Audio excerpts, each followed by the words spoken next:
Namaskar. A very warm welcome to each one of you to this session of Tuesday gatherings.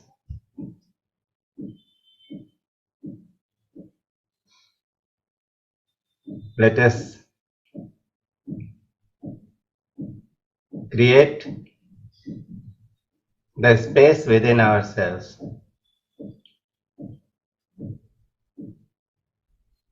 for grace so that we can receive what is most appropriate for each one of us. So just close your eyes, pay attention to the breath, watching the breath as it comes in and as it goes out.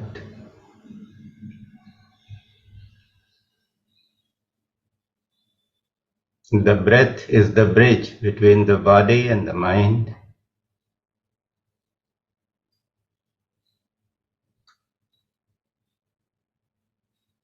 The state of the body is reflected in the breath, and the state of the mind is also reflected in the breath. So if we allow the breath to be natural, to be without any pressure or compulsion, just like the waves in the ocean, washing onto the seashore by their own power, and then going back into the ocean by their own power.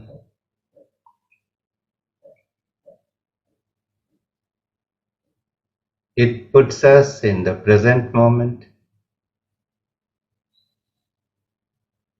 and it also aligns the body and the mind to a state of peace and quiet.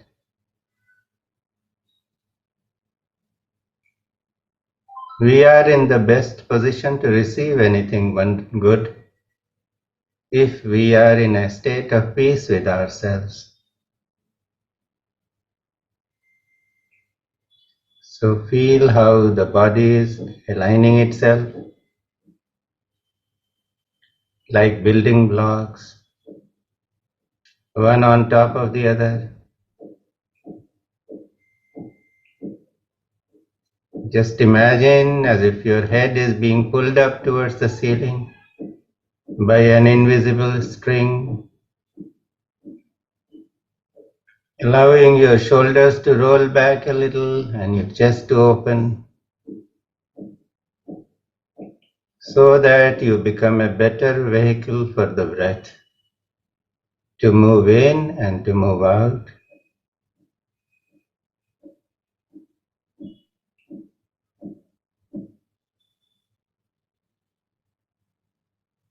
Let the breath become more subtle,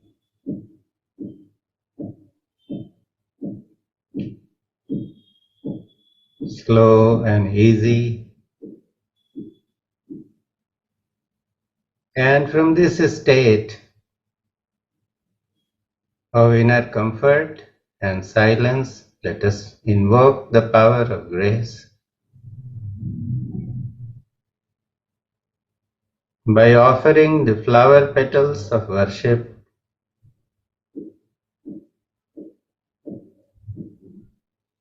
to the Guru principle that is the source of all things noble and great.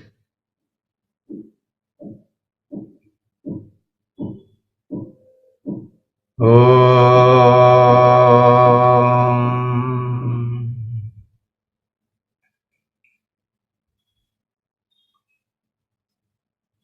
Akhandamandalakaram Vyaptam Yena Characharam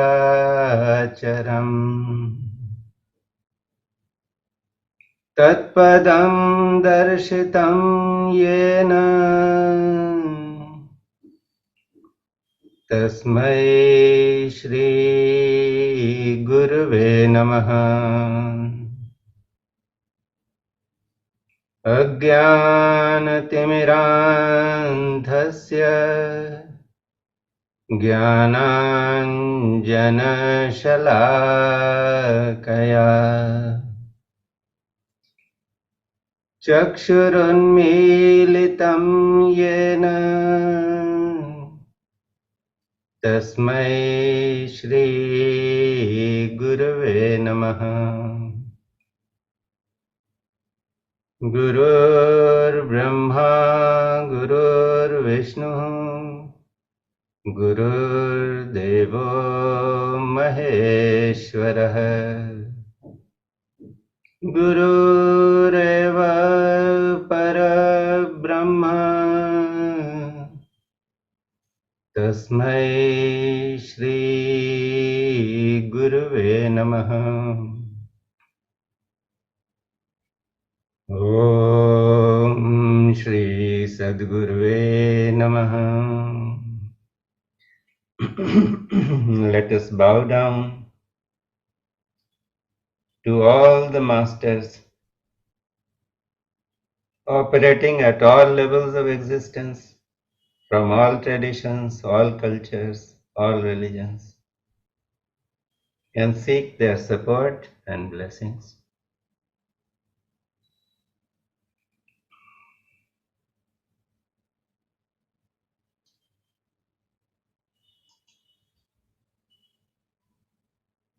So once again, a very warm welcome to each one of you. And as most of you are aware, today it is a kind of an open house. We are going to be taking up certain questions about our own relationship with life, what is happening in our lives, and how can we move forward. So some of the questions I had put in the group for contemplation.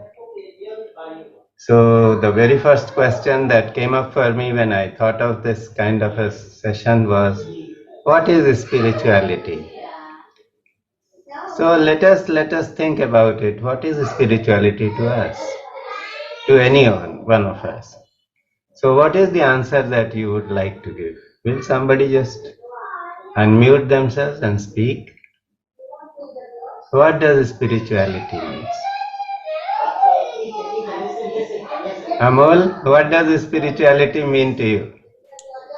Tell me something. For me, it means an attitude from the self and not necessarily from the mind. To live life with from an attitude of self and not necessarily with the mind. So that's spirituality. And for me, spirituality is not. Your voice trailed off. Rashmi ji, you want to say something? Yes, sir. Good evening, sir. To know the aim of this life, for what we are born, and what is the aim of this life. According to me, this is the spirituality. So, Amol has also given the same answer. And it is true for everybody. That what is spirituality? It is about moving from the gross to the subtle. And we are living in the world, we are involved in so many activities, but we don't take time to really contemplate what is happening. What is the power that makes everything happen? Who do we think we are? Are we just a name or a body or a role in life? Or is there something more subtle, something beyond all this? Something which lies at the core of everything that we do or everything that we think. What is it that is powering the mind? What is it that makes the eyes see or the ears hear? So when we get involved into an investigation into the finer aspects of life, what we see is the gross element. I can see, you can see me on your screen, I can see you on mine. When we see each other, there is a certain idea that is formed. So there is some communication. Your figure, when it comes to my mind filters it with its own ideas, and that is how a response is born or something happens.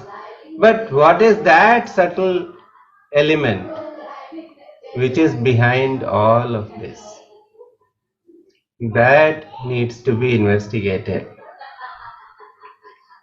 So just close your eyes for a moment and hold this question: who am I?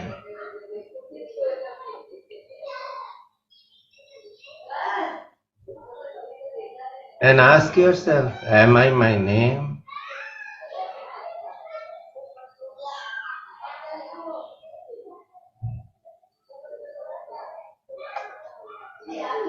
Am I the body that I identify with?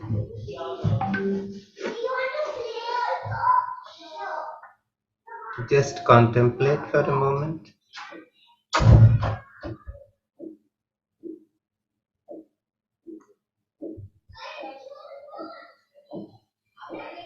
Your name, you were not born with the name.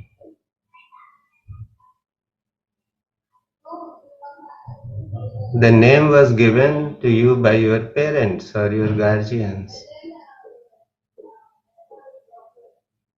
So you are something more than your name.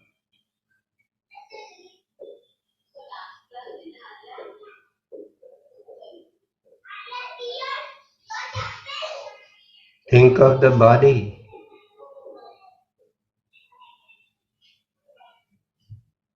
Put your awareness to your body.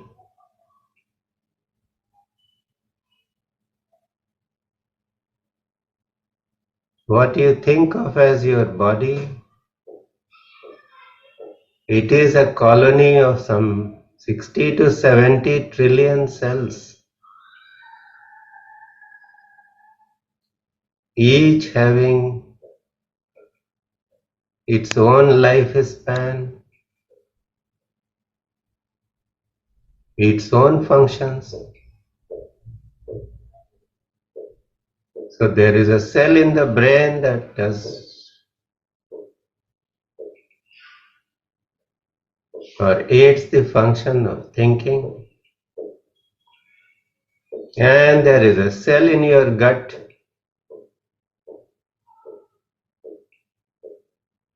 that helps you give up the waste material generated in the body.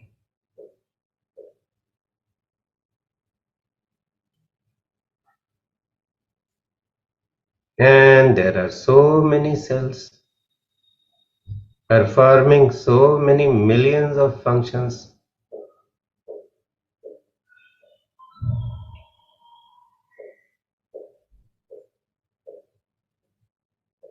So you cannot identify with any cell in particular.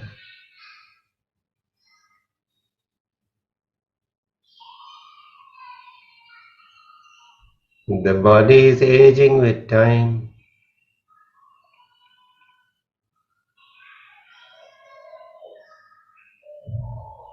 You look so different from the time, say 10 years ago. You are bound to look different 10 years from now. So are you the body?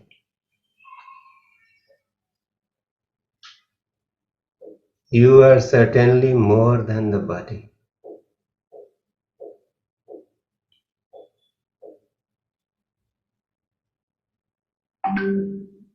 Now you may ask yourself again, who am I?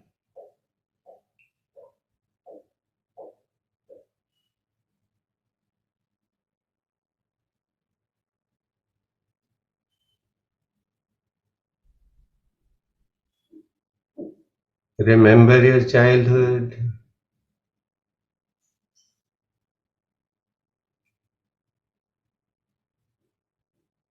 the time when you started going to school,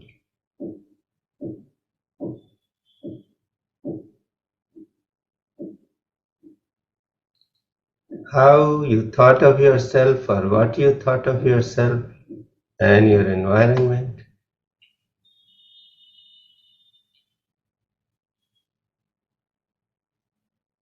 There was no care, no worries. But bring yourself to a time when you started going to college.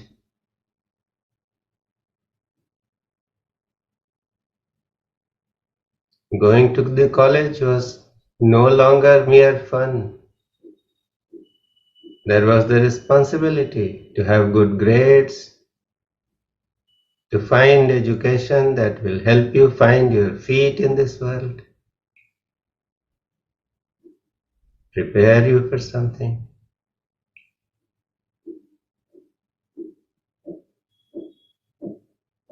There are those of us here who have retired, who have nothing more to prove.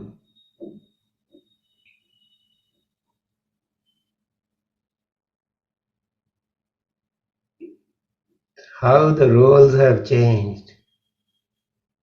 The appreciation of life has changed.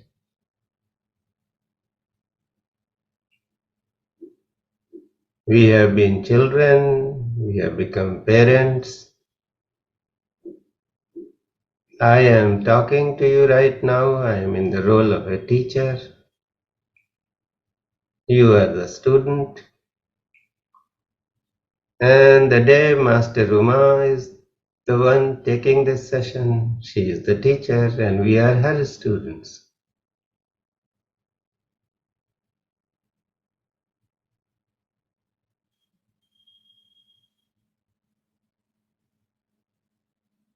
Before the parent, we become the child. Before our children, we become the parent.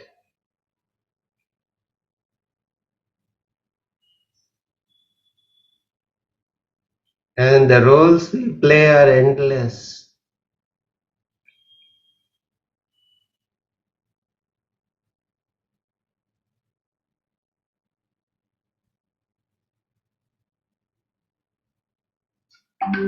Are we the roles we play, or are we something more than the roles we play?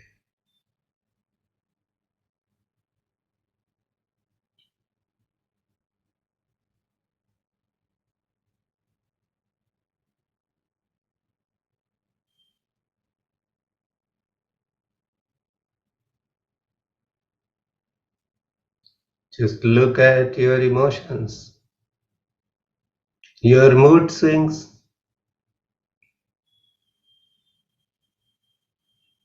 You happen to be the same person, but there are moments when one says, "Oh my God, I am having such a tough time."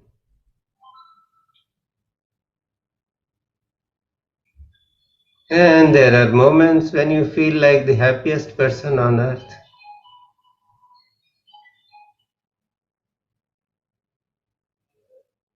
When you meet a loved one, and you feel that someone cares for you.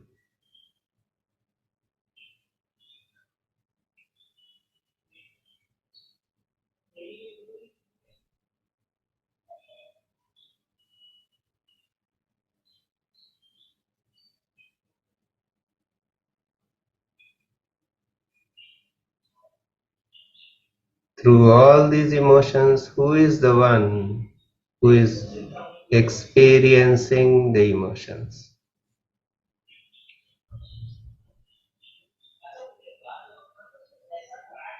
That person should be larger than your emotions.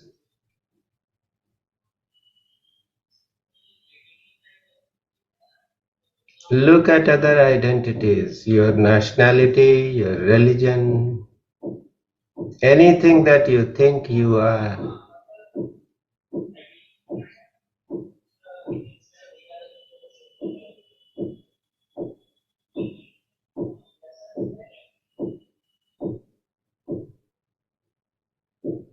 Everything is subject to change. Everything is temporary. It is here for a definite period of time.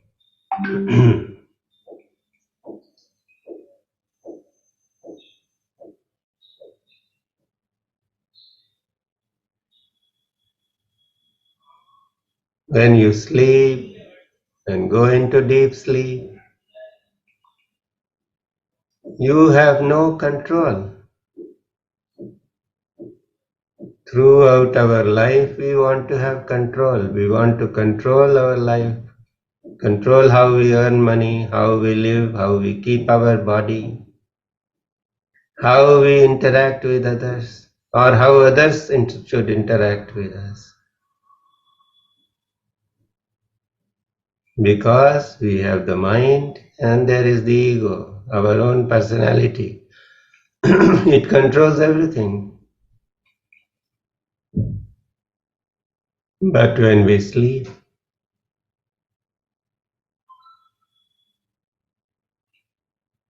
in deep sleep, we are practically dead because there is no awareness. We don't remember anything. There is nobody to control.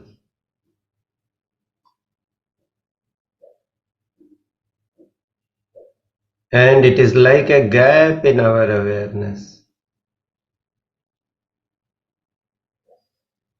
Sometimes we can recount our dreams because when we wake up in the morning, we can recollect, oh, this is the dream I saw. This is what was happening to me in the dream. But what happened to us in the deep sleep, we do not know.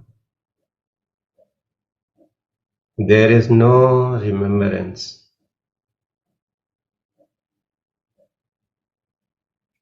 It is as if there was a blackout in our awareness.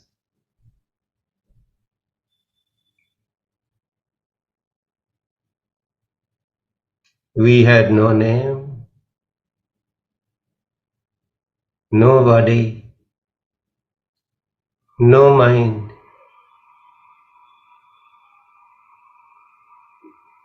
no personality, no sex, no nationality, no religion.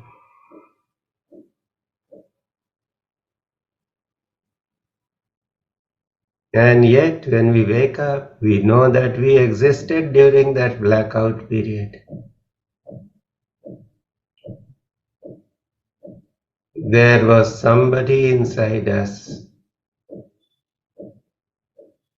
who kept all the bodily functions going on. The heart was beating,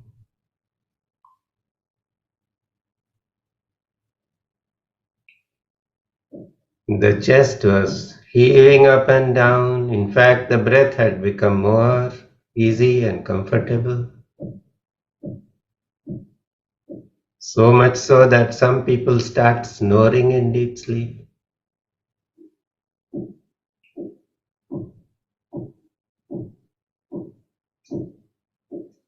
This was a state where everything was being repaired. People who sleep well, they are healthy. They don't have medical problems. Their immunity levels are high.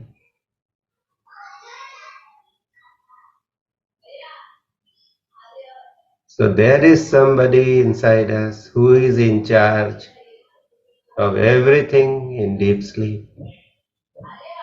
But we have no awareness, so we do not know who that person is.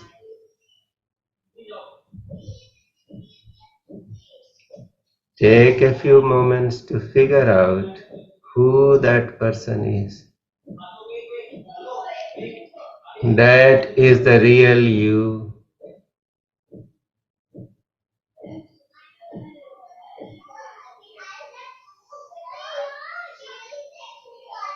Just remain in this contemplation for a while.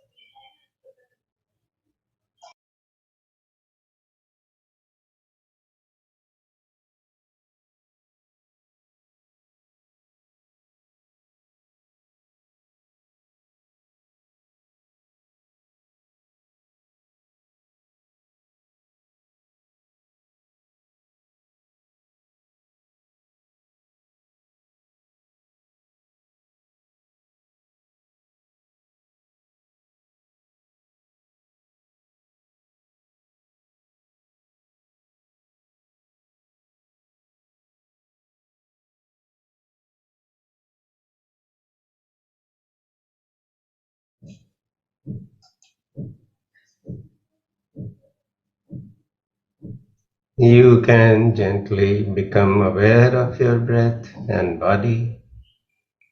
And when you are ready, please open your eyes.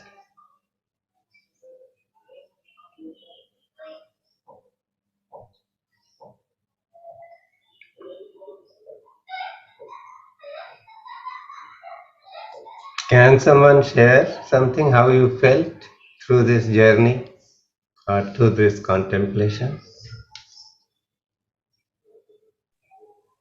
Yes, Guruji, Sonika here. Huh? Huh? Yes, Sonika, go ahead.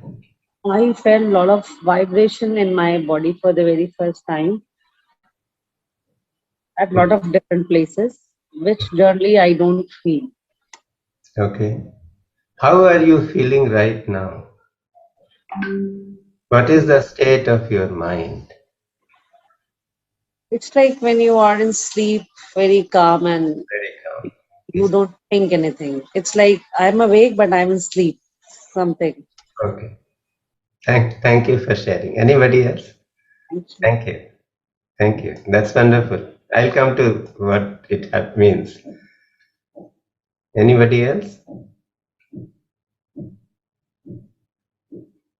No? Uh, Huh. it I felt like that uh, for some time there was nothing, absolutely nothing. I mean, Absolutely. I don't know where I am. Yes. It was very a different type of a stage. Maybe because after a pretty long time I have sat in this situation after a Okay. long time, Thank you. Thank you, after sir. 2-3 few days. Thank you. But it was very good and very soothing. I'm feeling very relaxed and very healthy right now. Mishraji, were you able to do this or can you share something? Sir, unfortunately, हमने अभी join किया. I was out somewhere, so Acha, I okay. missed something. I Doesn't. regret. Okay. So, anybody else wants to say something or should I summarize?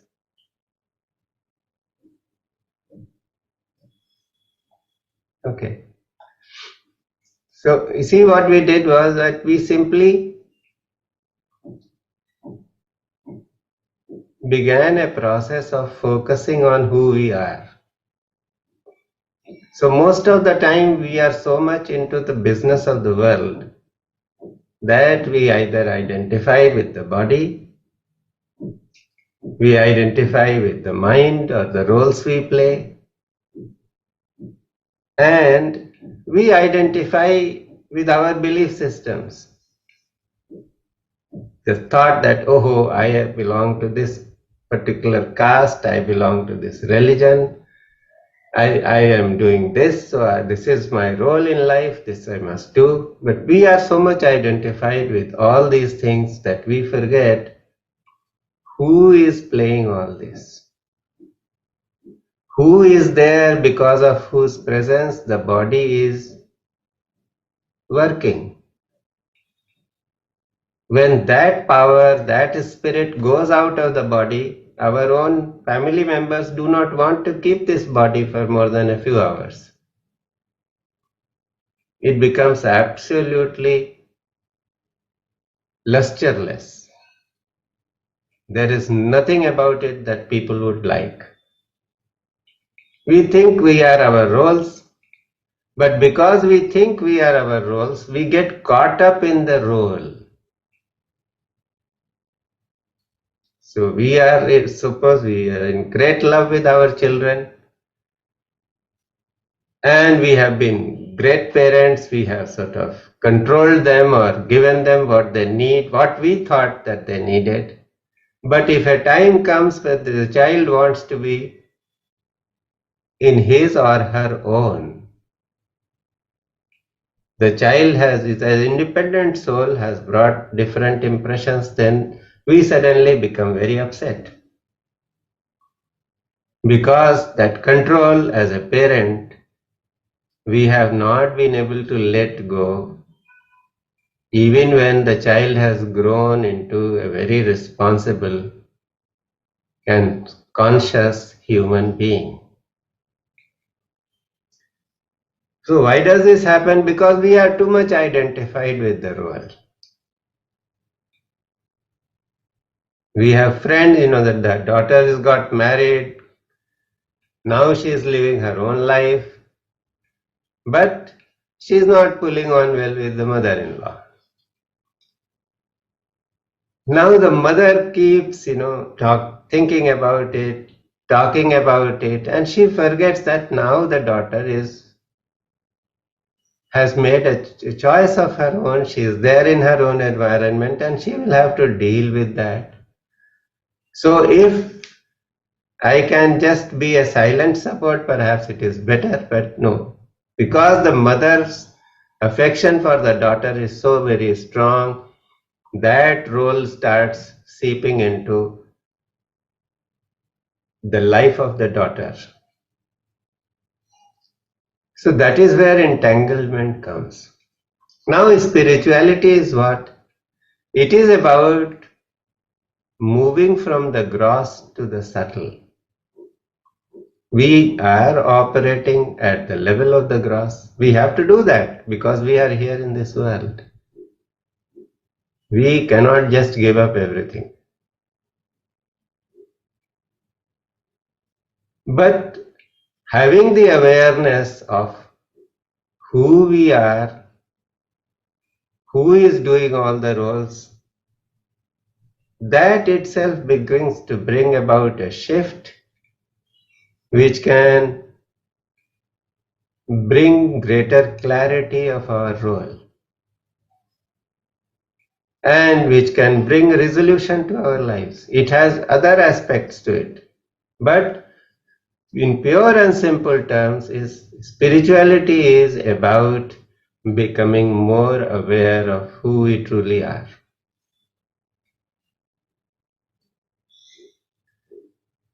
Does that make sense to everyone? Or does it bring more questions? See, some people have this thought, oh, this is not for me. I am not cut out for this. But everybody, you are a human being, you are a living being. There is somebody who is there living inside you, who is there in charge when you sleep. If we have to keep a tenant in a flat, how much inquiry do we make about the antecedents of the tenant? Nowadays you have to get a police verification done before you let out your house for rent. And here is somebody living inside this house, and we have not cared to know who that person is. We have identified that person with our name, with our body, with our roles, with our belief systems, but it is not who that person is. He is more subtle than any of this. So the desire to know who that person is, who is living inside us as us, that is the starting point of spirituality. And spirituality is all about this only.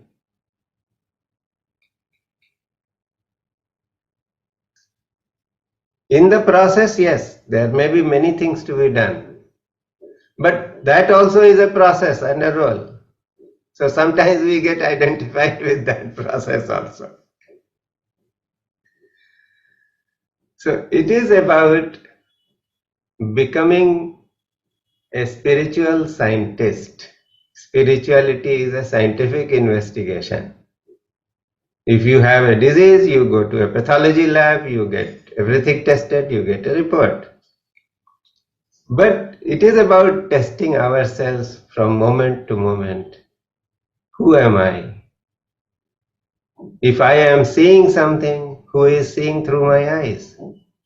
Do my eyes, we think the eyes see, but do the eyes see everything? No. They see only that to which we give our attention. Do the ears hear everything? No. Only if we give our attention. If I am talking and you are really listening to me, paying attention to me, you will hear what I am saying. But if you start listening to a dog barking on the outside, then you will miss everything. So people think that ears are listening, but there is an ear of the ear that is listening. That is your attention. There is an eye of the eye, that is your attention, that is listening. So what is that? And if there is no desire to understand this, then you have to wait for some time. That desire will come.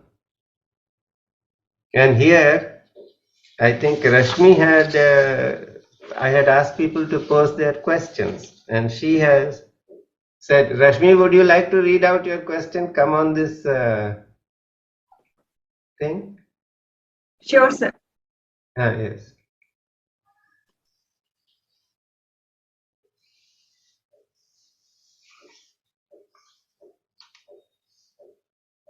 Yes, sir. May I? Please. So my question was, am I right or wrong in assuming that the entire human species is born spiritual, but only those get to realize the truth? Number one is, who are born blessed or destined to realize the truth because of their past good karma. And number two, who faces continuous unwanted situations in life which infuse and yearning to know the real journey of the meaning of life. Otherwise, this spiritual trait remains in a dormant state in a person. As a result, he or she remains deprived or ignorant of the real meaning of human life. This was my question. Thank you. So this question contains the entire sort of synopsis for a spiritual growth. We all have come from the divine. The divine wanted to experience the beauty of form. He had no form, he had no attribute, he was pure bliss. But he wanted to enjoy this duality in form and attribute. So he took this, he put a fragment there, and that fragment becomes us, one of us. And the same fragment has come down to make each one of you. But over time we have grown in our own way. In our own unique fashion, we have passed through various lifetimes, through various life forms, where we have acquired various experiences. And because we wanted to taste this world, we wanted to enjoy the various things the world has to offer, we have been operating on the outside. And through this operation, we have acquired various inputs. So within our own bodies, the most complicated computer system or the largest database exists, which has an imprint of every single thought, word or action we have performed in any lifetime. What we liked, what we did not like, how we operated, what are the things we did. And then these things are subject to certain laws. The natural law operates all the time, and one of the natural laws that operates is karma. So whatever we have done, accordingly we experience the effect of those actions in this life. It goes on and on. Now, human Being is searching for what? Everybody is searching for bliss, joy.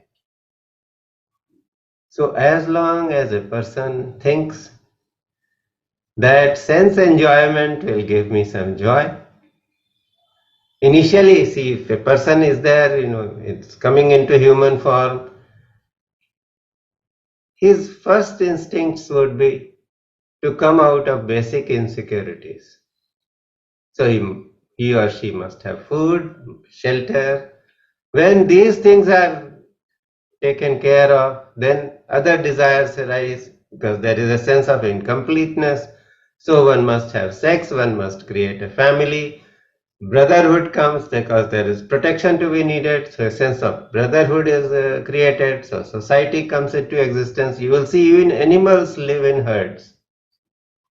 Why are they together in herds? Because they feel much more secure. They take care of each other. So these tendencies start developing, and that is how we operate. At some point of time, we need some kind of a security. So religion comes into play. Some set rules are given to us that you follow these rules, you will be happy. So all these things come, and then over a period of time, we start becoming more and more ambitious. So we think, oh, today I have only a cycle. If I had a scooter, I would be happier. When the scooter comes, then I said, oh my God, it's so difficult to drive out when it is winter. So if I had a car, I will be more protected. So when the car comes, then you say, oh my God, this car does not is not so much of use when you have to climb a steep hill. So I should have a better car. So that is how it goes on. And through all this, what has been happening is we are expanding the area of our experiences. So it's part of the spiritual journey that we keep on expanding the area of our experience. And at some point of time, when a person feels, or in many lifetimes he has enjoyed so many things, then comes a power. There's something more to drive the adrenaline. So I must have power. I must become a leader of men. I must become a social reformer. I must do something because of which people will remember me. So all these things keep happening. But the more powerful a person is, a single mistake on his part can create havoc to the lives of more people. And the law of karma is operating. So all these things keep happening. So at the same time, we have the subconscious mind where the impression of all this is stored. Our desires, unfulfilled desires are stored. Our ambitions are stored.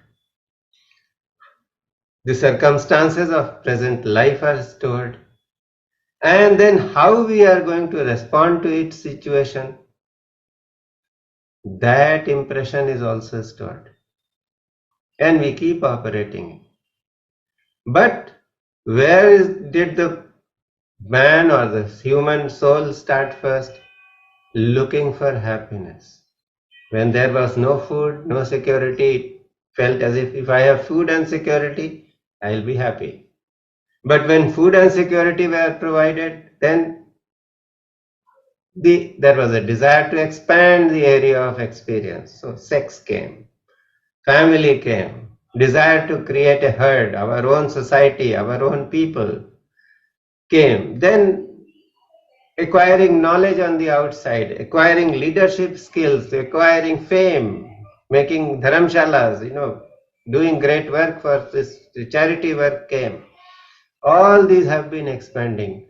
But at the end of it, at some point of time, a soul may still realize that I am not so happy as I thought I should be, because anything that I acquire in this world, the joy that comes becomes stale after some time.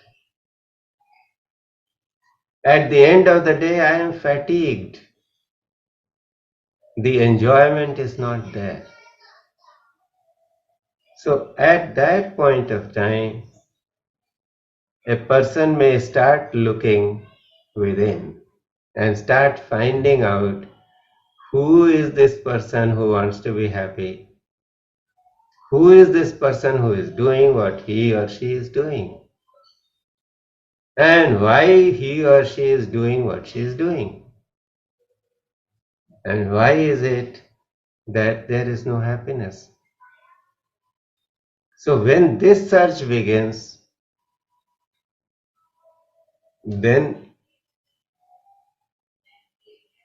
there is a reversal in the flow of awareness.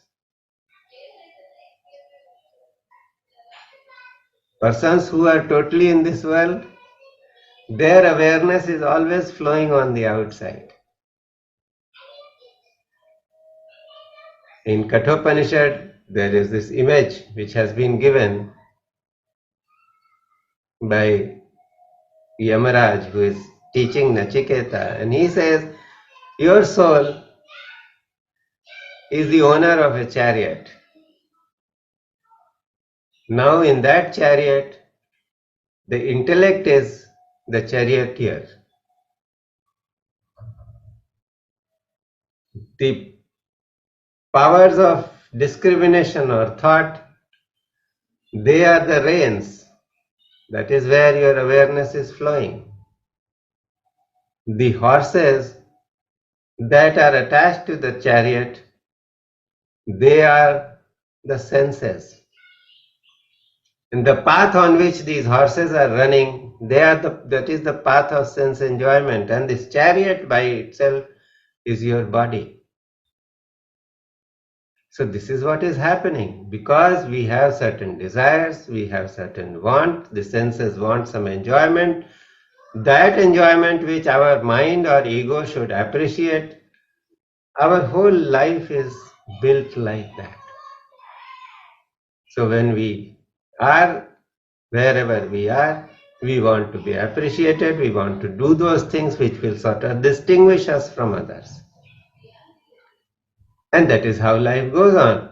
But the joys that come from that distinguishing or that achievement, those joys don't last for long.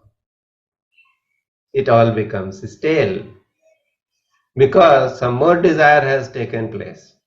We want to expand further and there is no end to it. So the joy is missing, and that search for missing joy becomes the turning point when a person instinctively knows that this awareness which is flowing on the outside, it is taking me into the quagmire of the world more and more. How am I going to look within? And what can I do to figure out who is this person who is doing all this through me? I am only an instrument. So that is when the flow of awareness, which is like dhara, the quality of dhara, the quality of water is that it flows from up to down.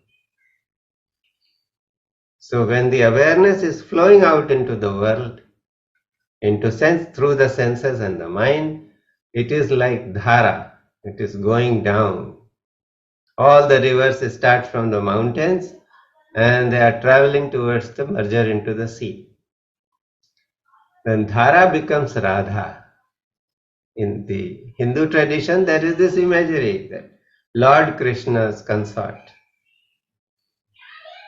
She is looking, Krishna represents the highest consciousness, and Radha, his beloved, represents that search for that highest consciousness.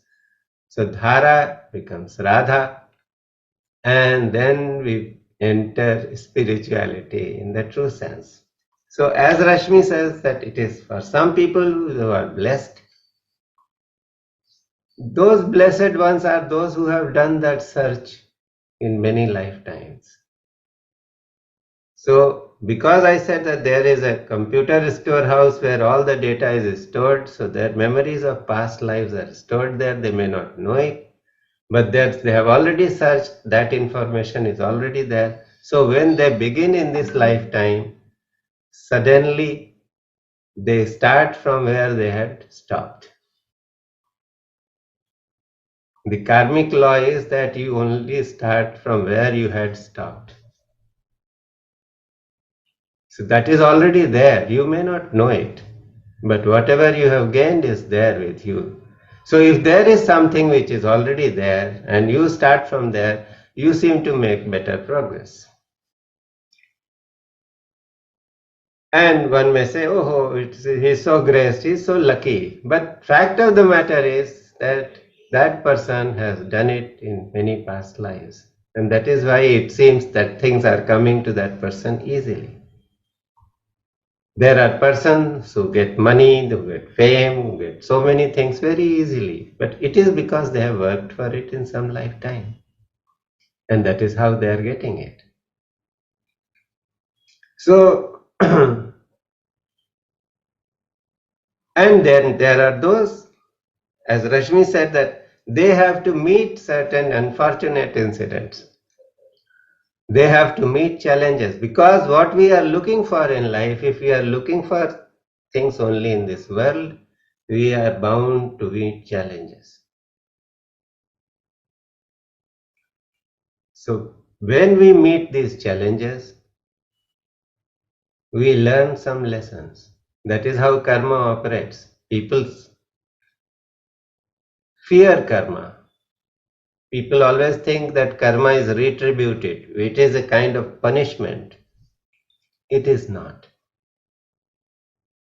What we have done, that is what is going to come back to us in some form or the other. And we learn that lesson and move on. So when we learn a particular lesson, the purpose of karma is over. We have grown in awareness and we move on. So karma is not retributive. Karma is a teaching event. So we must learn the lesson and we move on. So people learn or go into spirituality sometimes because of some intensely moving or disturbing incidents in their lives. So that is a kind of shock to turn Dhara into Radha. And then they rise above that. So this is how it goes. And Rashmi's question gives rise to something else also. We must understand what is karma. There is a lot of talk about karma cleansing, which is rising above karma, getting away from karma. Yes, karma is like a minefield. Major General Kundra has been in the fighting forces. So if you are in the minefield, you have to be extremely cautious, but no matter how cautious you are, there is always a chance that you step on a mine. And then the consequences are not very happy. So if we are moving on the ground in the minefield, we are inviting certain difficulties. So if we refuse to learn and we keep doing what we have been doing all along, we don't introspect, we don't grow in our responses, then we keep moving through the minefield, we learn harsh lessons, and through those lessons we will exhaust our karma. And once we exhaust our karma, then this body will not remain. This body is taking form only because there is something unresolved that is about to happen. So the process of resolution or growth is, one way is that you keep doing what you are doing, you go and exhaust everything, and at the end of it you may get something great. You will be liberated or you will become enlightened. This is one way. The way forward for the smart guy, the intelligent guy, is to rise in awareness. So like what we did, just simple contemplation of thinking that who we are, who am I? This simple contemplation, what it does, it takes us from the gross, from what we do on the outer side, to what is the reality within. And as we keep getting closer and closer to the reality within, we are rising in awareness. So rising in awareness is like flying high. You are no longer in the minefield where the karma is playing out. So if you have risen above, then you are not affected. To the extent that something which is still in the pipeline, karma takes its own time to mature.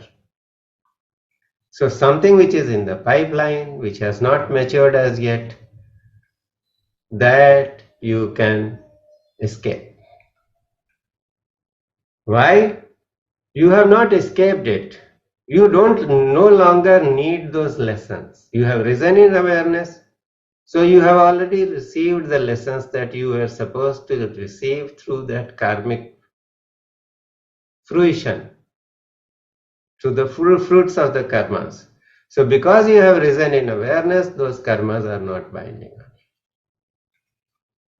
you. But there may be certain karmas which will still fructify.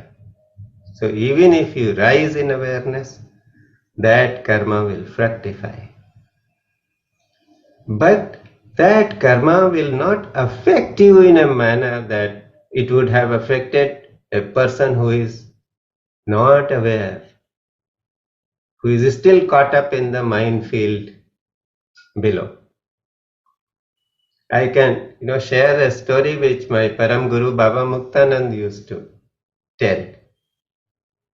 There was a person who was a great devotee of Lord Vitthal, and he was in a very high state. People used to really love to hear him chanting, and he was in great demand. He used to travel from place to place, singing the glories of the Lord. And people would be very happy to have him at their houses, feed him, take care of him for a few days, and he would move on.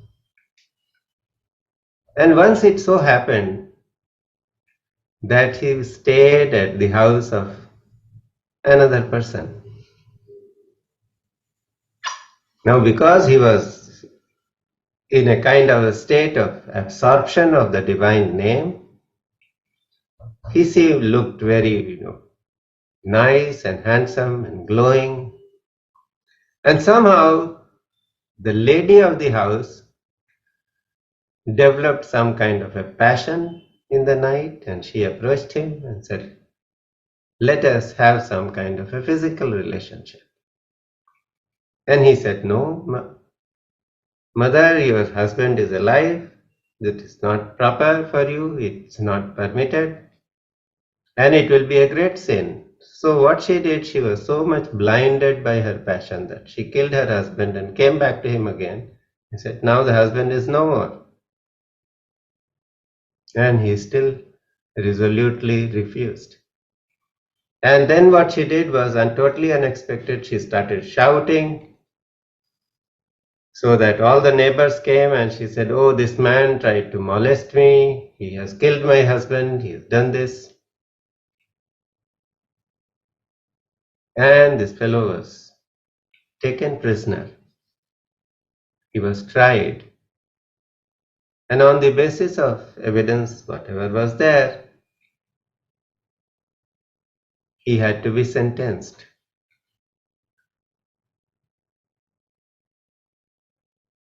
Now the king or whosoever was to give that sentence, he understood by watching this man, he understood that he is a man of God. He wouldn't have done this. But what to do? So he said, look, I could have just put you to death, but I'm going to take away your hands. So both his hands were chopped off. That was his punishment. Now this man remained unaffected. He was a great devotee of the Lord. He just did his devotional services. And at some point of time, he was given a vision of the Lord. And he also met a great saint. And just out of sheer curiosity, he asked, why did this happen to me? Not that I am affected. I take it as the will of God. And the saint said that, look, in an earlier lifetime, also you were a great devotee. You were a great practitioner of yoga. You were meditating near a river. And there came this cow which was running for life.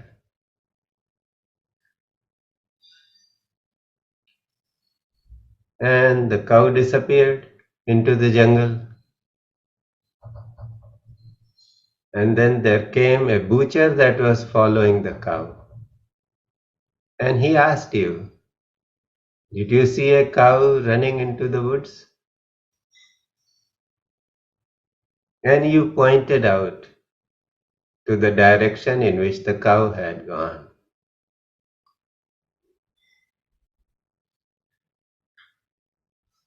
The butcher found the cow and killed her.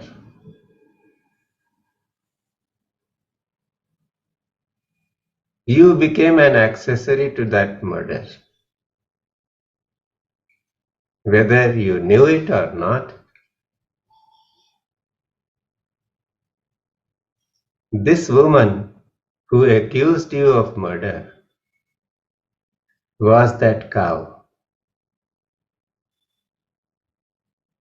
The husband whom the woman murdered and the charge for murdering whom was leveled against you, he was that butcher. So this is something that had to fructify in your life. But because you had been a great devotee, you just accepted it and went through it without getting affected. Because the praise and shame that we encounter in this world is because of karma.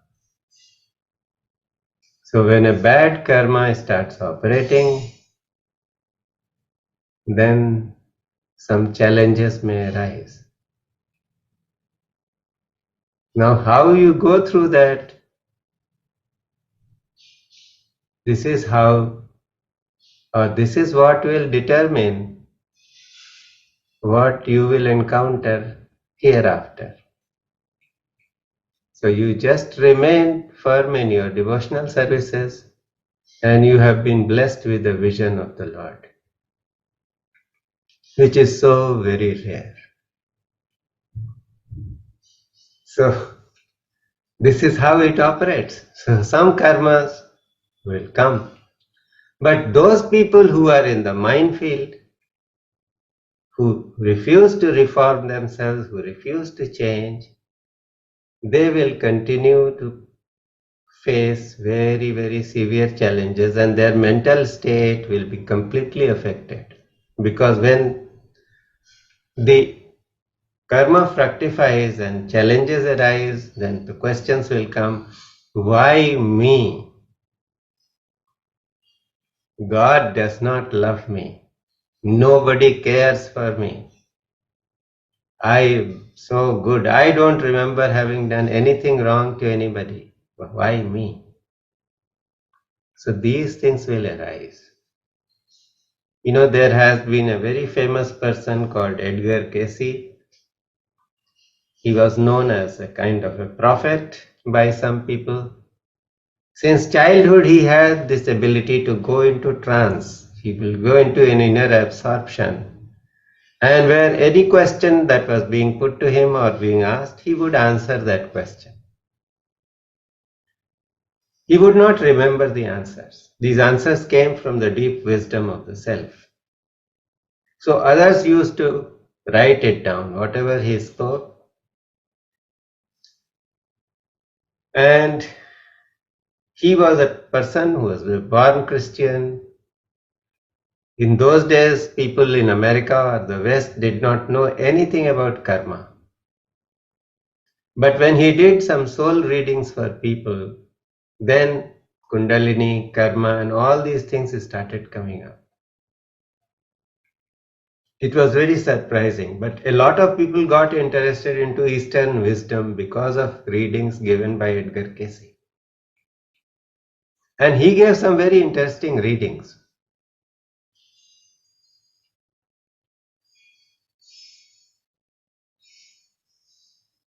There was a lady, she was being pursued by two suitors. And she was unable to decide whom she should marry. So she came to Edgar Cayce and Edgar did a reading for her. And she said, look, you have been connected to each one in your previous lives.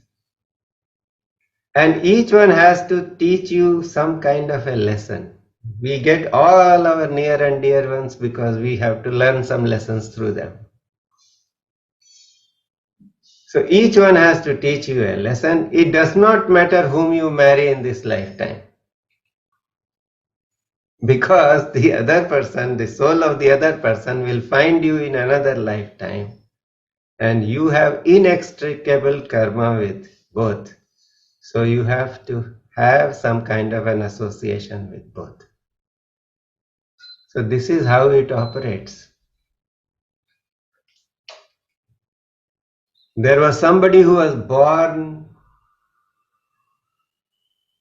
with a very difficult bone structure.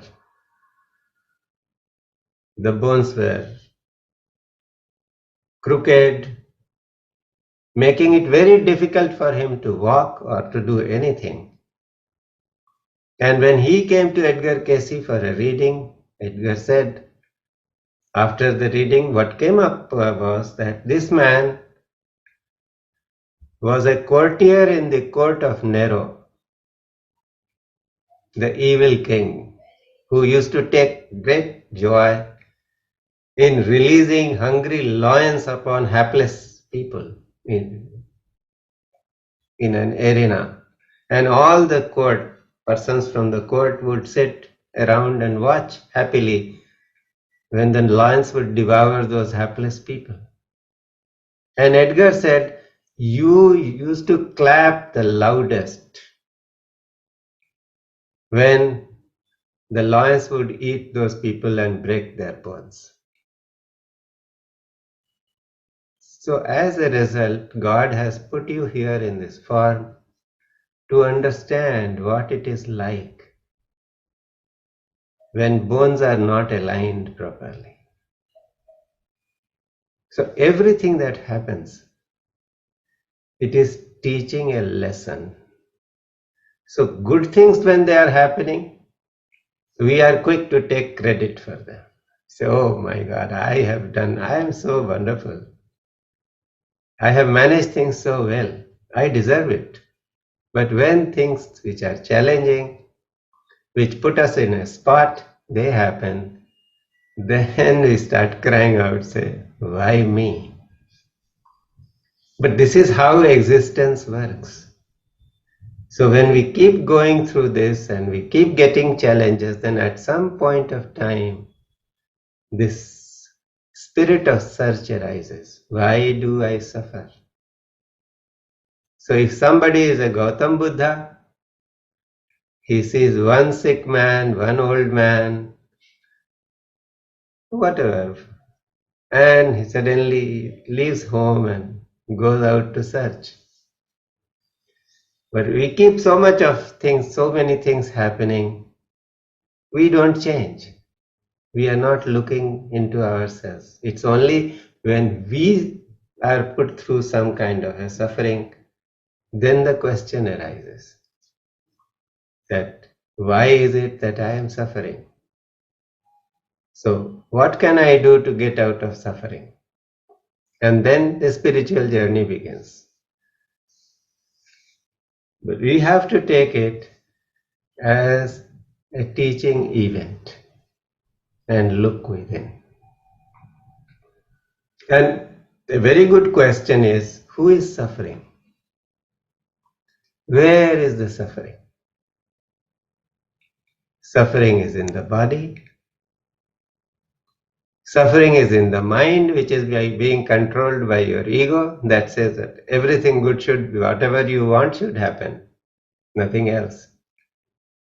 But if we can rise above this, then the suffering is resolved. I have been giving these sound healing programs. One of my seniors, she had had an accident. There was a lot of pain. She took some of these programs and then she kept coming. And then one day I would, she's not, we won't open, won't talk much. And then day I asked her, that, Madam, what is it that you find about these programs? And she said that, look, I have realized one thing, that pain is going to be there. But when the session begins, I get surrounded by light, which is very comforting. And I sit there. And that is why I keep coming to these sessions again and again. So that's it. There is karma, but if we rise in awareness, the effect of the karma to hold us hostage begins to go.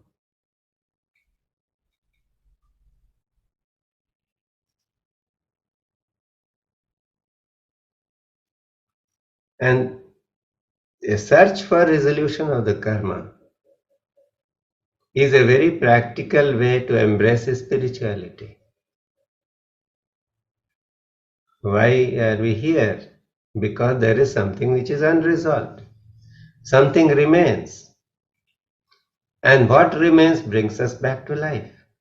We shed this body and we come back again because something has remained. So how do we resolve that nothing remains? So we have to work on our karma, our karmic associations. We have to resolve our relationships. So that is what spirituality is about. And sometimes people think that spirituality is just doing the practices. Some practices have been given, you chant this, you do this mantra, you do that. And when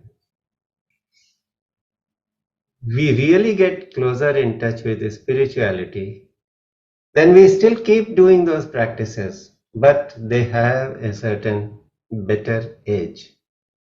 Because everything becomes a tool to grow into awareness. I think Shailaji had done something to share. Shailaji, would you like to share what? She seems to have gone. Sir, she is, yeah. She seems to have gone. She has some engagements. But I will share something. I think I have an audio which I can share. She had written or said something.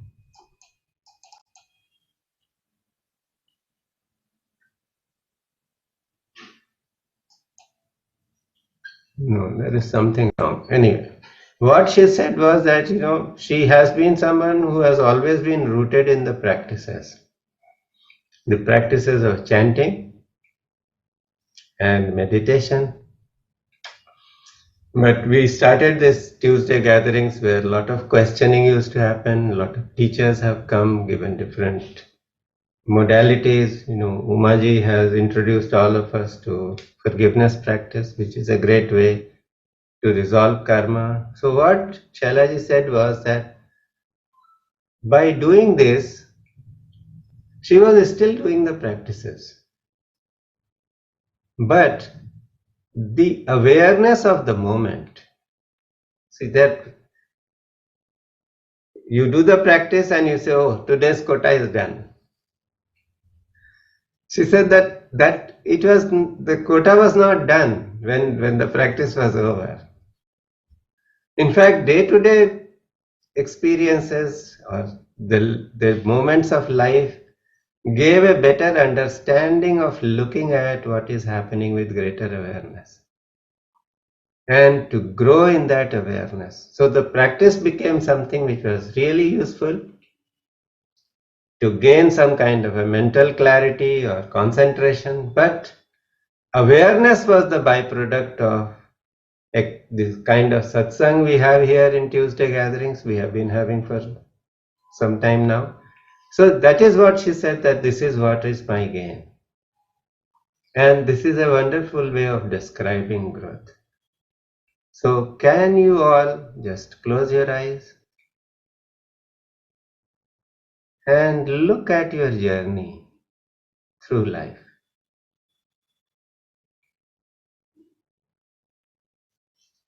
Look at your disappointments, your joys,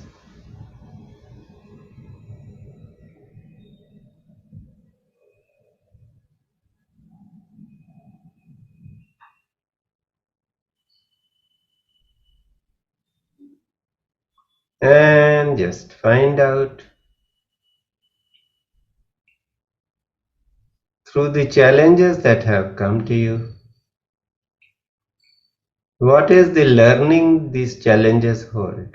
For each person there would be a different challenge, a different understanding.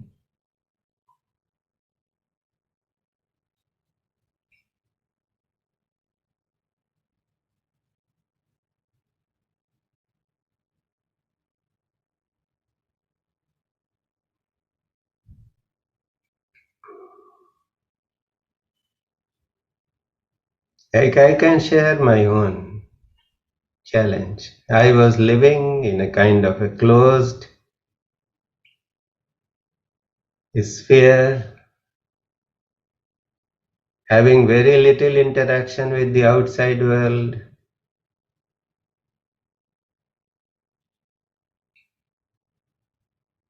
Living in a society where I was just known as Ranjana's husband.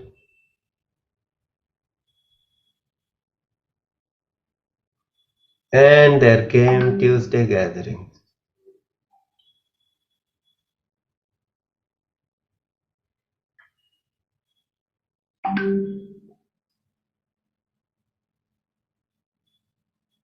It has been such a wonderful opportunity to use the brain cells.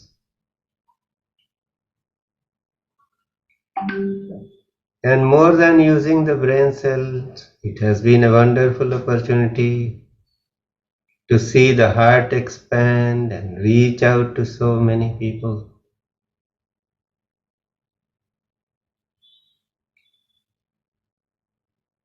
Of course, there were challenges. We did not know any editing, but myself and Hema learned that.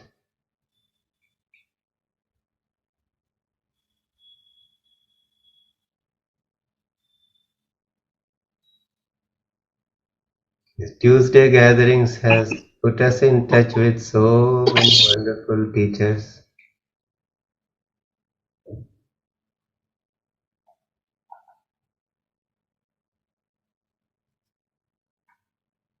Who have enriched our lives with so many things. Of course, there was effort involved. We had to break through some of our self-imposed limits.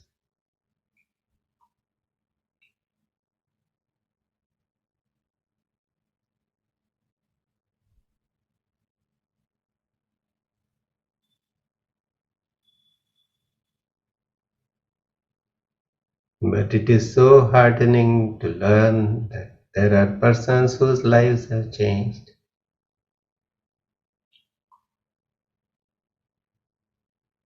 Somebody's marital life changed. Somebody's relationships within the family changed. Somebody overcame their fears and anxieties.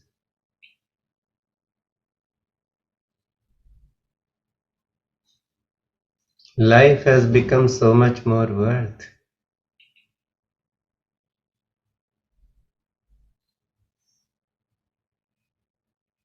So in the same way, look at your challenge or something that is limiting you.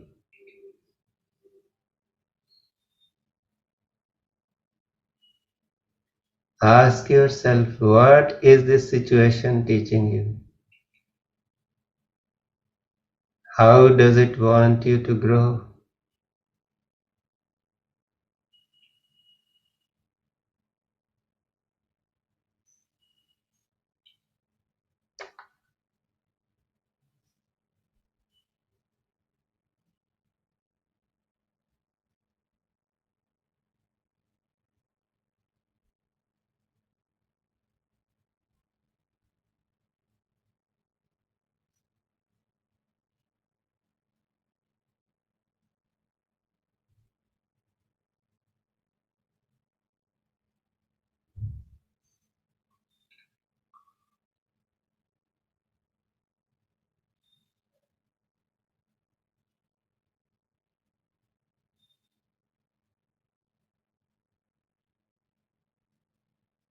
Whatever lesson has come to you,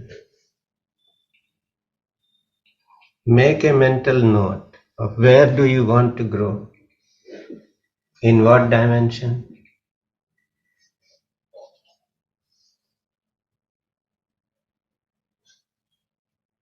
and think of working upon it.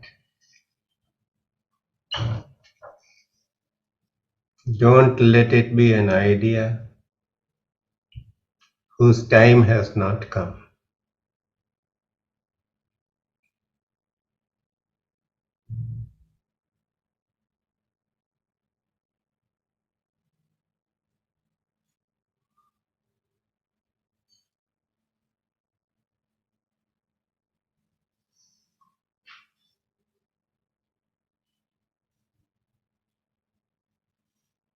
Then you have mentally taken note of the lesson. Just come back to normal awareness and open your eyes.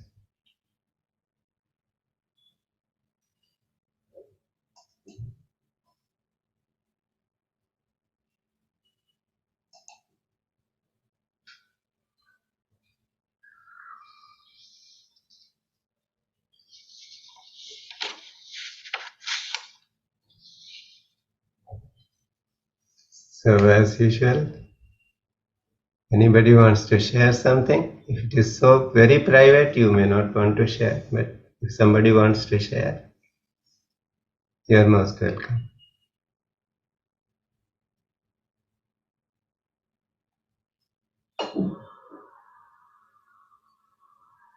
Okay, Mr. Srivalsan, you can go. That's fine.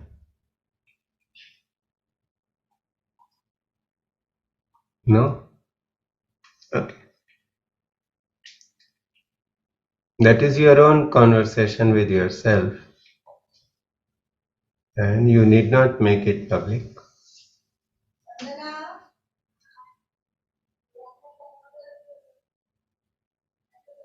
But I would like to share you with one thing. We have been encouraging people in this forum to really come up and speak, become speakers or share their experiences.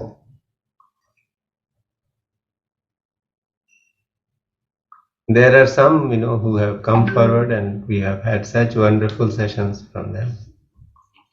So it's a time for each one of you because most people are very senior.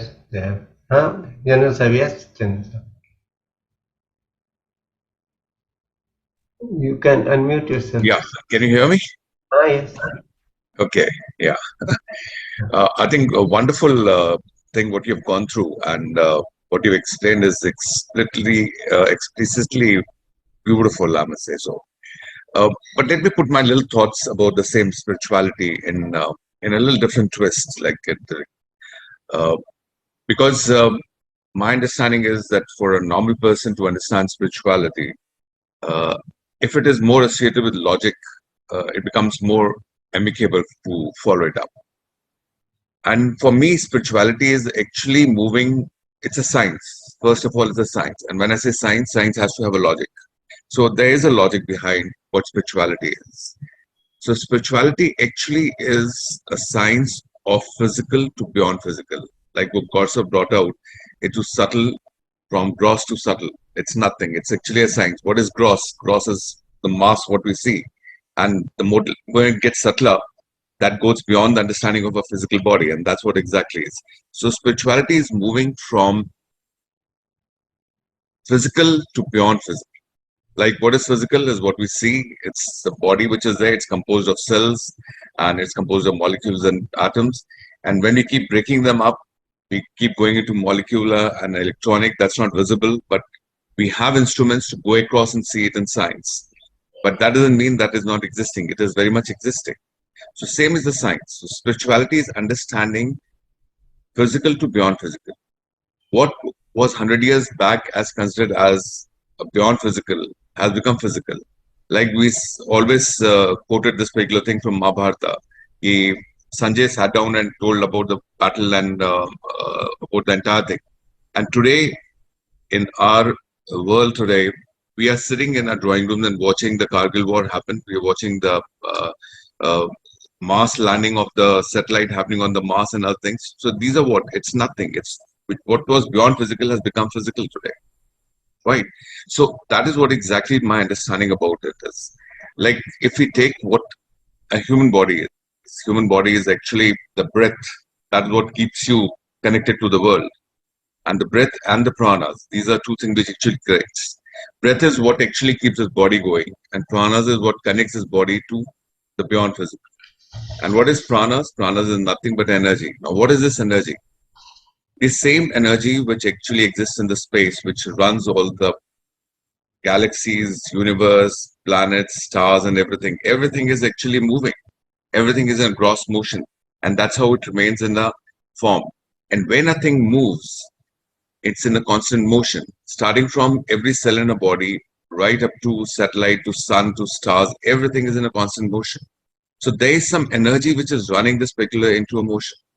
Like in our case, we take it your we having food, and that is the way a body runs. That's one understanding which is today. But there's a cosmic energy which comes into us, which actually lets a body, human body works on that. Similarly, the entire cosmos is working. So there is some energy which is actually making the entire thing work. And what is this energy? This energy is what we can term it as God in a loose term, right? If you don't understand, you say it's God. But I'm sure as we keep moving along, we'll understand this energy. Like, for example, in our Vedas, it is written that time and space is not existing. This time and thing is our understanding of thing, a human understanding of thing. Like today, science has proven this particular point that the time doesn't exist because the NASA recently has come out with pictures which are of galaxy which are 1.2 billion light years away. 1.2 billion light years away, and they have captured those pictures. Now, what does it imply? The satellite which is captured, or the microscope, or whatever is there, the thing which has captured those pictures, the picture must have started from a point that is 1.2 billion light years away and travel this and come to this particular point to understand. Which implies that what you're watching today is actually an instant which has happened 1.2 billion light years earlier. So isn't this making sense of it? So this is exactly what it is.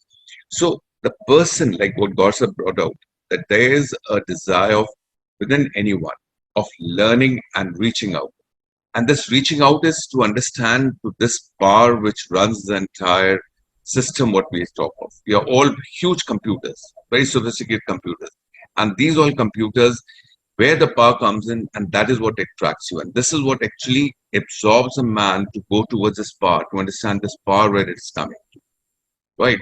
And when this power, what is you say, I want to go to the power, there is a constant evolution keeps happening within you.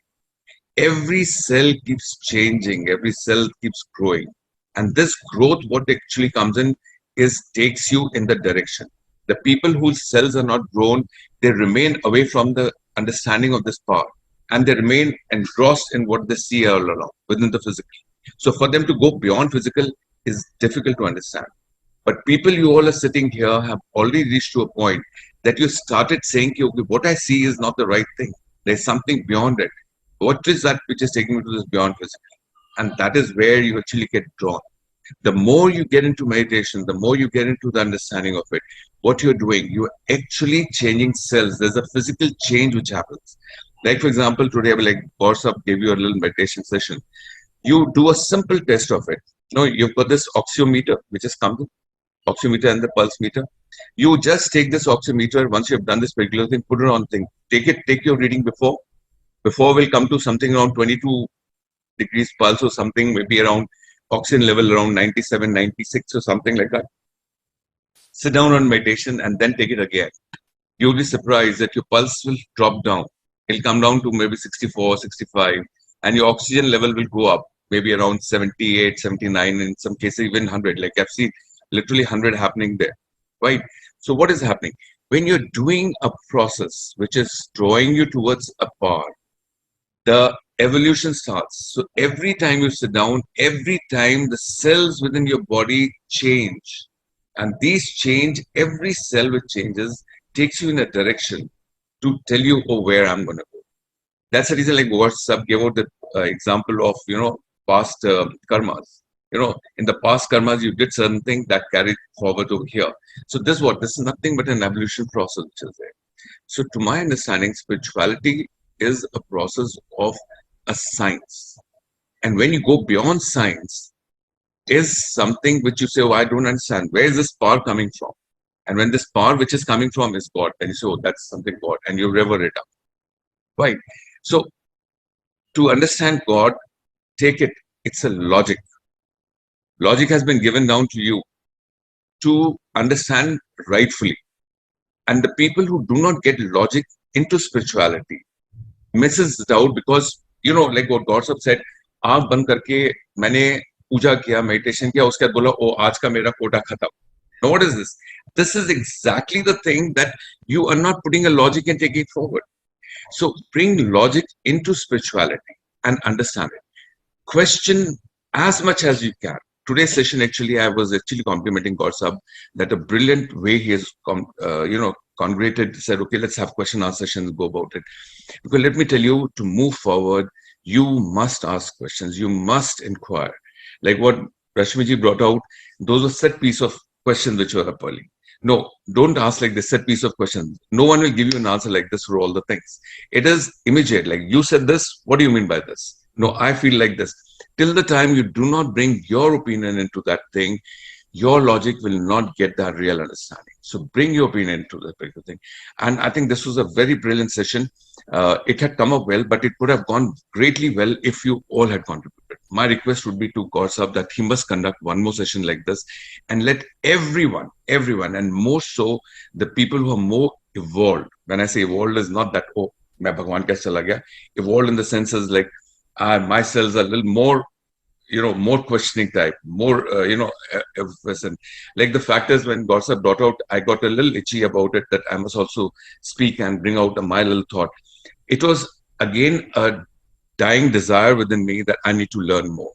And, the question answer session is not that you all are learning. Question answer session is for every one of us to learn. And I got very interested in this particular thing that when questions are thrown, when people ask something randomly, there is a lot of things which you learn yourself. Oh, मैंने ये सुन बोला था ये ठीक नहीं है, ये जो बोले इसमें lot of तत्व है. Then you immediately quickly put two together and say, oh no, this is the way we're going to come up. So I think we must have at least once in a month a session like this, and we must all speak. And do not be hesitant. We are always hesitant. Oh, वो क्या सोचेगा? वो क्या सोचेगा? आप ये सोचो कि मुझे अपने अंदर के सेल चेंज करने हैं, उसके सेल नहीं बोल रहा तो उसके सेल नहीं चेंज हो रहे हैं. आप आके यहाँ सुन के चले गए, आप में कोई तब्दीली नहीं आएगी. आप आके बोला, समझा और सही लॉजिक लेके अगर आप उसके साथ गए तो आप देखो आप बढ़ोगे आगे. And this is my little thing is, this is what spirituality is. People mistake it to be God, Bhagwan, puja. No, there's nothing is puja. My understanding is stop getting in front of Bhagwan and doing this puja.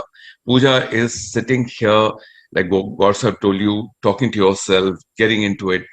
God is within you, He'll give you answers. Guru, physical guru is required to make you understand these small little things what we're doing. But no physical guru can take you where it is required. The guru is sitting within you. The physical guru only tells you a direction कि यार ये पढ़ो, ऐसे करो, ये exercise करो, ये थोड़ा बहुत करो. Usse you actually get involved within your own self. And when you get involved within your own self, every answer will come to you from within. And I'm telling you, the more you get into it, more flashes will come to you, more subtle, initially subtle, and thereafter more lively flashes will come to you. And this is what it is. Thank you, Gorsa, for a wonderful session. You have done this and given this opportunity. Thank you. Thank you very much. Thank you. Thank you, Kundraji. And what Kundraji said, that example is very, very valid. There are stars from where the light is coming to us, and it is taking more than 1 billion years. So if we look at the sky and we take a picture, we think that this is the sky, but that is not the sky.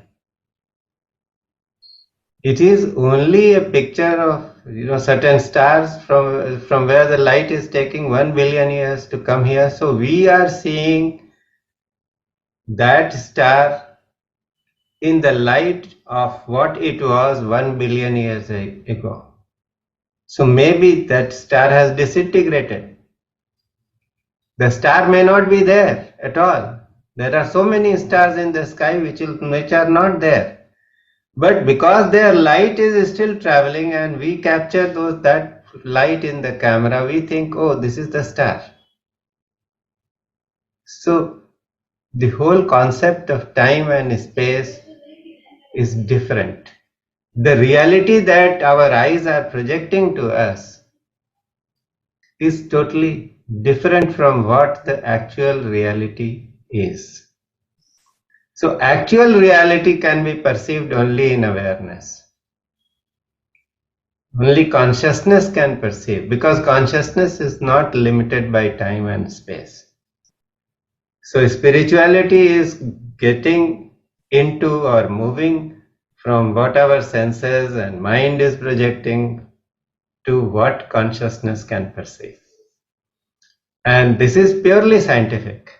The scientists are really, making great strides, and they are understanding it much better than many people who are traditionalists, who have picked up certain ways to do things and they are doing it mechanically. But that doesn't help. There is thank you, Kunda Sahab. So we will certainly have more sessions like this, and I hope everybody will listen to your request to be more participative, because that is how it grows. And there is one question which is quite interesting. I could not cover it, but I would like to say something. If somebody has asked that there are two questions actually. How to set goals of one's own transformation. So spirituality is not about gaining some kind of divine powers or some siddhis. It is about transforming. The more we become aware of who we truly are, we transform. Because if that awareness comes that God is sitting inside me as me, then the touch that I can give to another person becomes divine. The words I speak, they change. The thoughts change. The context in which my responses come, they change. So spirituality is about transforming. And how do we transform? If we become more aware. So each time ask, what is the space from which I am coming? Am I coming from the space of duality where I think I am different, I am so special, I need to be taken care of, my things are very important to me, and these are all different people, they are all trying to create obstacles in my life. They are difficult people. If and look at this scenario. Okay? When the same person starts thinking, oh my God, God has come to me in the form of this person. How do I respond? So the response will change completely. So that is how we are going to, if we really are serious seekers, we will transform and change. So the thing is like this, how do I know that I am progressing in spirituality? The simple barometer or the check is your life transforming? Can you really see? Have people come to you and said to you that you are different? Do you really marvel at your own response at any given point of time and say, oh my God,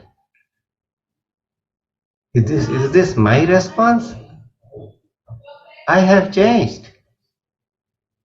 So there is a sense of awe and wonder. If this comes, if there is a constant awareness of checking, what is the space I am operating from?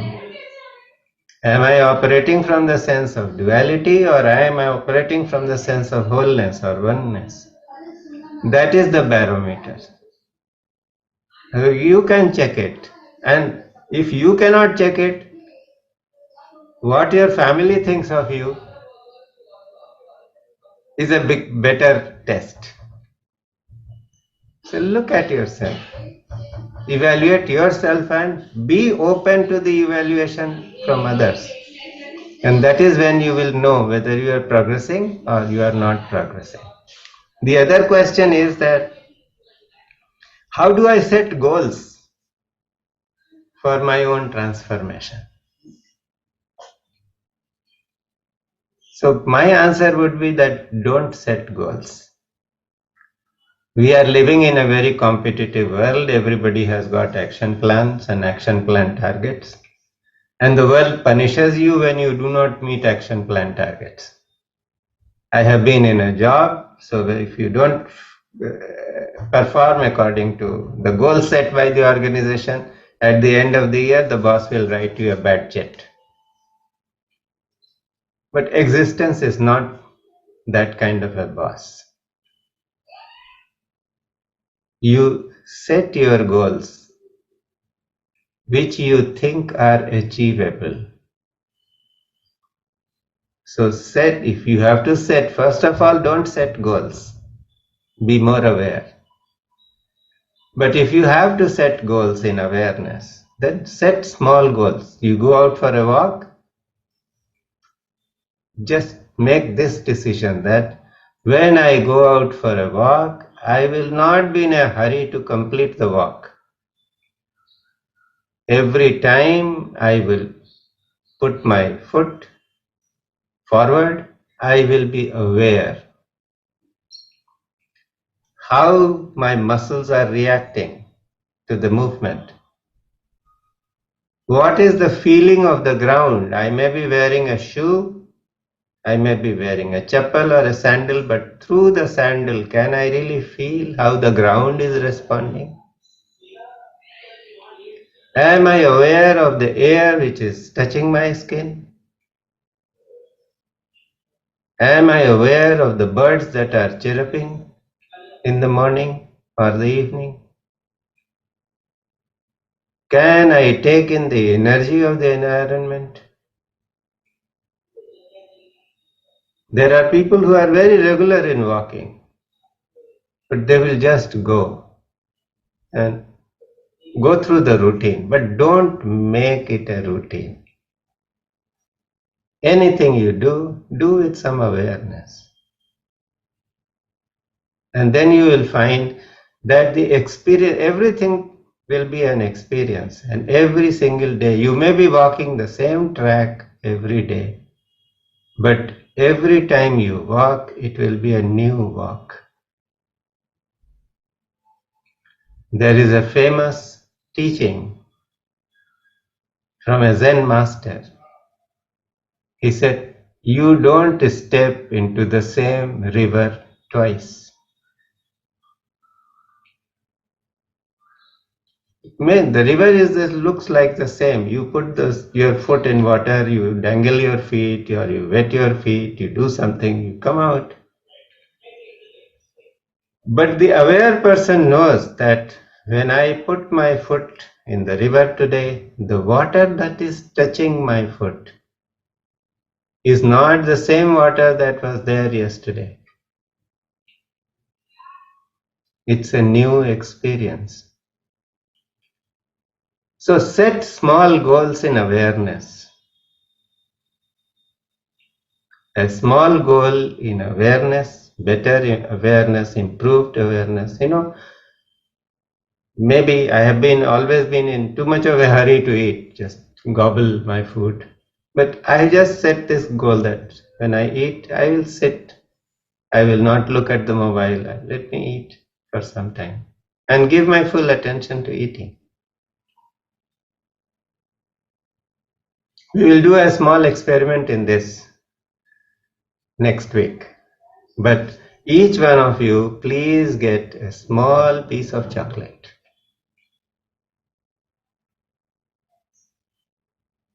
and participate. Like Major General Kundra said, that if you participate, then you really learn and you grow. So we can do something like that. And just as an exercise, nobody does anything which I ask, but I still feel like asking you to do some homework.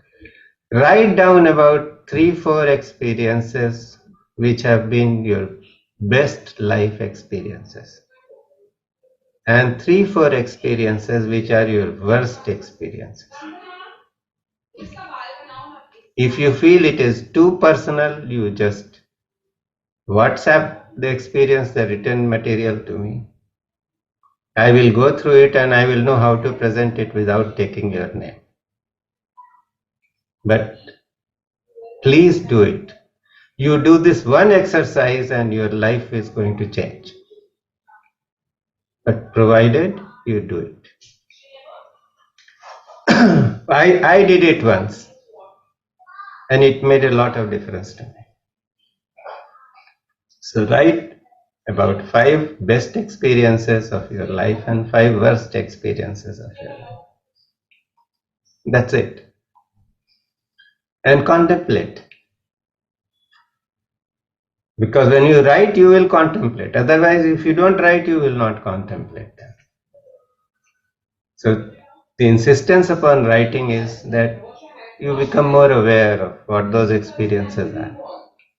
So I think we have taken a lot of time. We'll just take a few minutes to meditate before we end the session. So just become aware of your body.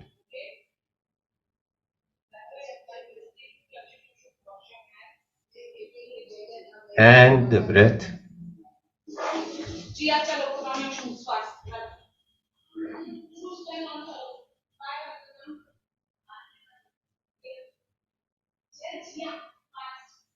And use the vehicle of the breath to travel into the spiritual heart, where the incoming breath dissolves and from where the outgoing breath starts.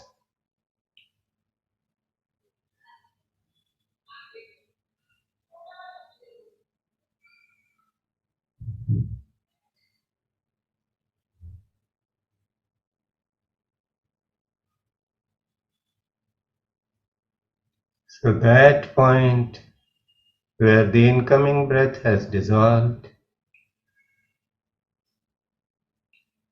is also the point from where the outgoing breath begins. But at this point there is absolute stillness.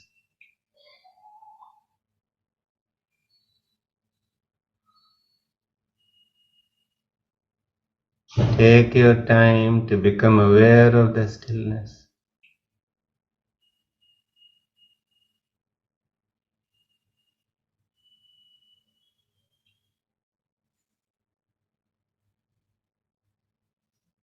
Visualize a lamp at that point.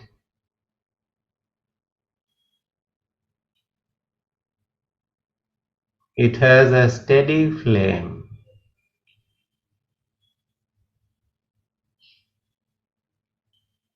unmoving, taintless.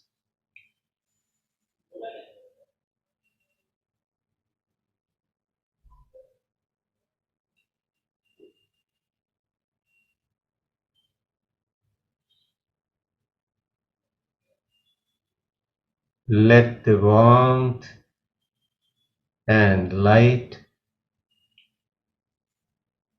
emanating from that flame fill your heart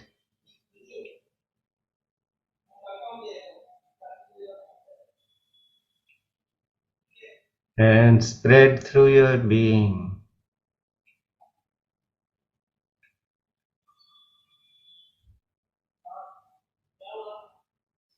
When you identify with this flame, you are no longer there in the confines of your body, and you keep growing bigger and bigger in awareness.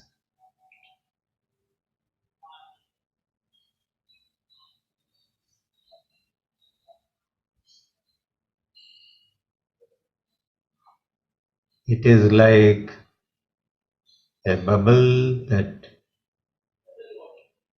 keeps expanding.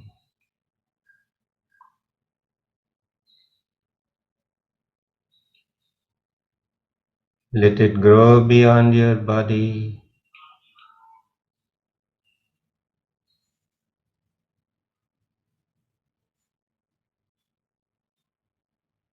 Let it become bigger than your room, your apartment, or your house.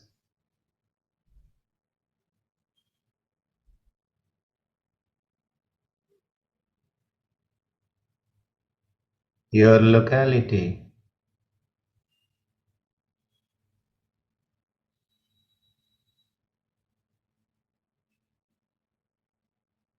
Everything that is happening in this area is contained within you.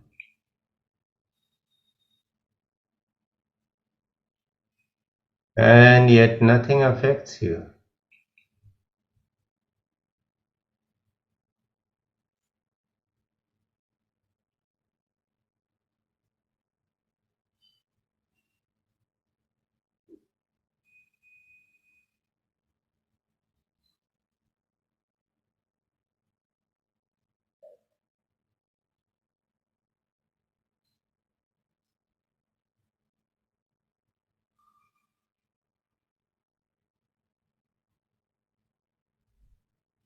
This is the flame of your awareness.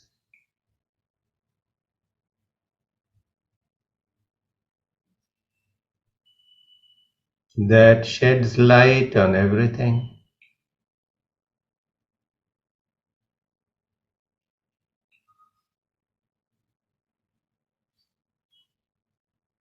And gives you a sense of your being.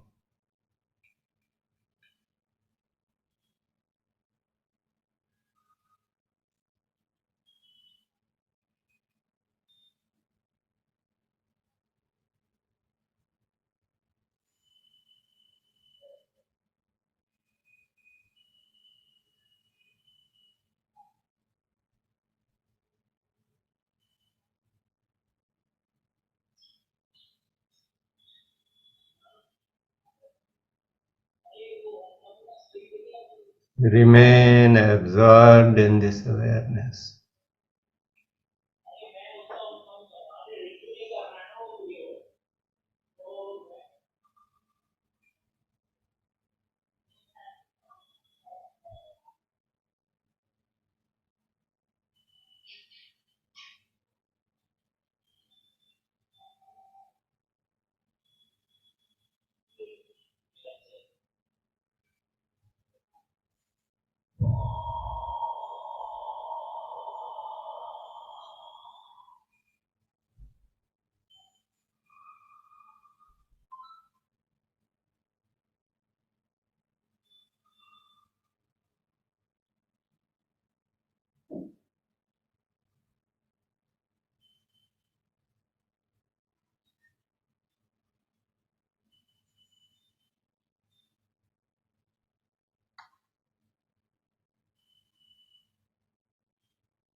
Gradually let your awareness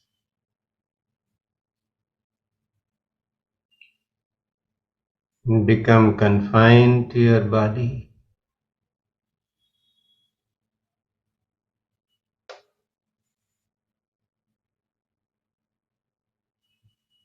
Become more aware of the contact between your sit bones and the chair,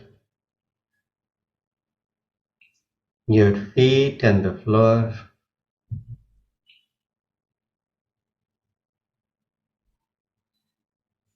Become aware of your breath. Take a few deep breaths to let the energy be distributed evenly within the body.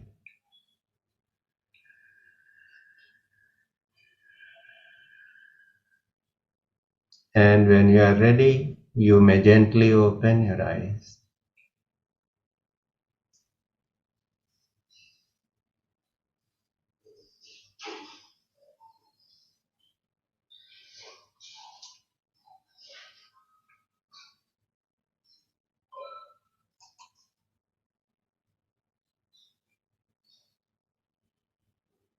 So thank you everyone for being here. And thank you those who asked their questions or participated through their sharings.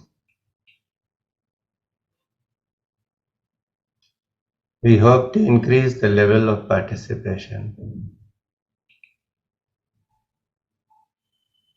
So let us end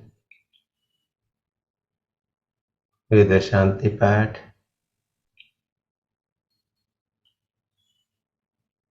ॐ सर्वेषां स्वस्तिर्भवतु सर्वेषां शान्तिर्भवतु सर्वेषां पूर्णं भवतु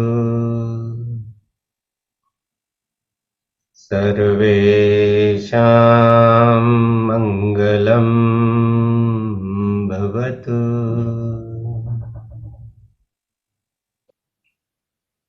ॐ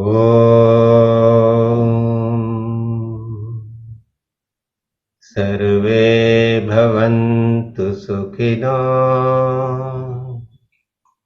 सर्वे सन्तु निरामयाः